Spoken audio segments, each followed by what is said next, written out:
homebrew beer. Nothing quite like it. Except for this sediment.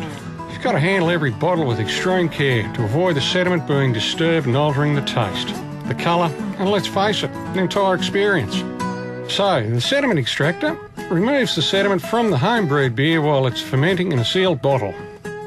You just pour the homebrew into your bottle, attach the unit where the cap would normally go, then stand the bottle upside down. During the fermentation period, the sediment sinks into the extractor until it is removed later. As it comes off, the unit caps the bottle without breaking the pressurised seal, leaving you with a perfectly clear, fizzy beer. no matter how badly it's handled. Where's your bottle? Please welcome Pat Elkamate and Brett Shelcott. Hey, Pat. Hey, Brett. Now, you and your wife first thought of this 20 years ago? Yeah. And you two have spent hundreds of thousands of dollars on it so far? Yes, that's But correct. you're okay with that, aren't you? Yeah, that's all right. Yeah, good. Sort of. You'll get it back.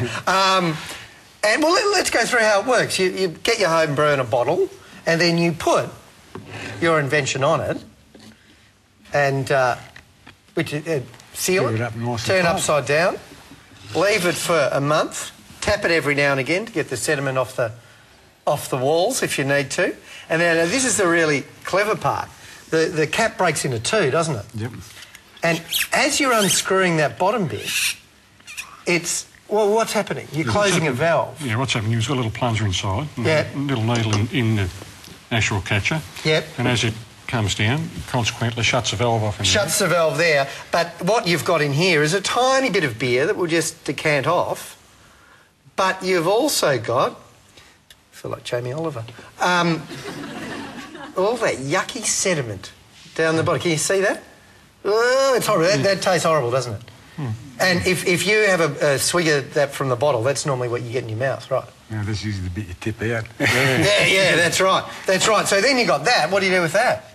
You take the top off. Oh, hear that? And then I think I know what to do with this. Oh, that's good. That's really good. Can I have one? Talk amongst yourselves. No, you've got to come on... You can't have one. You're going to come on television. Come with me and sit down. I'll carry this over. These are going to be... And you can reuse these a million times, can't you? 100 times, hundreds of times over. Yeah. Not a problem at all. And you'd get, like, if you were making 30 bottles per batch, you'd buy 30 of them for how much each? They work out at 30 for about $160. OK, but you wouldn't need to buy another set. Oh, no. Well, once you've bought them, that's it. It's all over. That's their only problem, really. They're going to last too long. It's a good problem to have, Vina.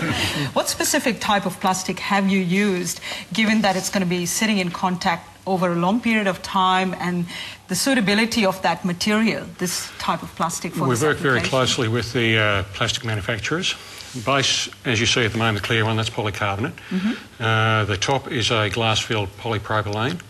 Consequently, now, plastics going back quite a few years had a lot of problem with breathing. Nowadays, no, we do not have that problem at all. So have you done any testing to really check whether there's no sort of contaminants or any sort of problems that might occur as a result of breakdown? All the plastics we've used are, generally speaking, the FDA food-grade plastics, right? So FDA is mainly, how would you put it, your benchmark, and consequently if it's approved by them, that's the only plastic we've looked at. We haven't used anything else. Richard. This cap here, it may be a problem, I'm thinking, because the idea is to take clear beer to a party, and it's possible that people are getting so involved in enjoying the clearness of the beer that they forget where they put the caps. Have you thought about a way of... Well, that may be a problem of losing them. Have you thought of a way of attaching those to the bottle, for example? No, haven't given that a thought at all. Most home brew would be drunk at home, wouldn't it? Well, yeah, but you can take it out with you, whatever you like. Yeah. No, I just think, because I'm just imagining that at a situation where you're going to be drinking beer, you may not be thinking where you put the cap. Yes, well, that could only help us in the long term. Yeah. Get those hundreds of thousands of dollars back. Well, now that leads to another thing, because is it possible to buy the caps separately, and then when you've got a whole range of them brewing up, you leave those on there and you use more caps but the body is recycled. Initially, no, we're not going to, but as people, as you say, get the supply of the bases, yes, most definitely we'll be selling them as a separate item for sure. Yeah. From my experience, home brews can be ruined if everything's not sterile, of course. How easy is this to clean? Can you actually make it clean? Very easy. We just cold water sterilise.